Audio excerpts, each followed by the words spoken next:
તળાજા શહેરમાં ડામોર રોડનું નબળું કામ થતાં સફાઈ સમિતિના ચેરમેનના પ્રતિનિધિ રમેશભાઈ ભાલિયા દ્વારા માહિતી આપવામાં આવી. આજરોજ તારીખ 11 ડિસેમ્બર 2025ના ગુરુવારના બપોરના 12 કલાકે વાત કરીએ તો તળાજા શહેરમાં ગાંધીજીની પ્રતિમાથી વાવ ચોક સુધીના રોડમાં ડામર રોડ બનાવવામાં આવી રહ્યો છે, જેનું નબળું કામ થતાં કોંગ્રેસના નગરસેવકો દ્વારા આ કામને 2 દિવસ પહેલા રાત્રિના સમયે અટકાવવામાં આવ્યું હતું. તળાજા શહેરમાં ગાંધીજીની પ્રતિમાથી વાવ ચોક સુધીના રસ્તા ઉપર જે સીલ કોટિંગ નાખવામાં આવ્યું હતું તે ખરાબ હતું, એટલે આખી ગાડી પાછી મોકલી હોવાનું રમેશભાઈ ભાલિયાએ જણાવ્યું હતું. રસ્તાનું જે કામ નબળું થયું છે તેને ઉખાડી લેવામાં આવ્યું છે.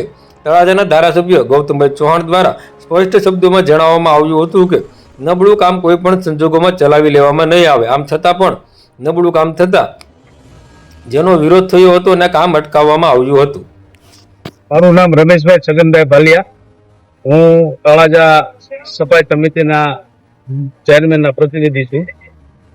આજરોજ 2 દિવસ પહેલા આપણે તળાજા ગાંધીજીના પુતળા પાસેથી ડામરનું કામ ચાલુ કરેલું છે. એ દરમિયાન ગઈ રાત જે અત્યારે સિલકોટનું શિવ કન્સ્ટ્રક્શન દ્વારા કામ આપવામાં આવેલું છે, તેની અંદર એક ગાડી થોડી ખરાબ આવી ગયેલી છે, તે અમે એને રિજેક્ટ કરેલી છે. અને તાત્કાલિક ધારાસભ્ય અમને તમામ નગરપાલિકાના પ્રમુખને અને નગરસેવકોને સૂચના આપી છે કે નબળું કામ ચલાવી લેવામાં આવશે નહીં.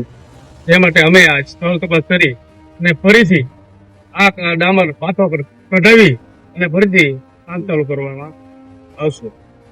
અગાઉ 2 દિવસ પહેલા જે વિરોધ ઉઠ્યો હતો એમાં એ કામ ચાલુ હતું, એમાં કઈ ફેરફાર થયો છે કે ના? એમાં કામ સારું જ કર્યું છે, પણ એમાં જે વિરોધ છે તો એવો કોઈ વિરોધ તળાજાની અંદર કે ભાઈ કામ બંધ કરવા માટે સામી પાર્ટીએ અમને કીધું કે કામ બંધ કર્યું, એવું કોઈ કામ બંધ કરવામાં આવેલ નથી. તમામે અમને સહકાર આપેલો છે. એમની નબળું કામ થયું હોય એમાં કઈ સુધારો કર્યો કઈ એવું કઈ ના, એમાં નબળું કામ થયું નથી, સારું કામ.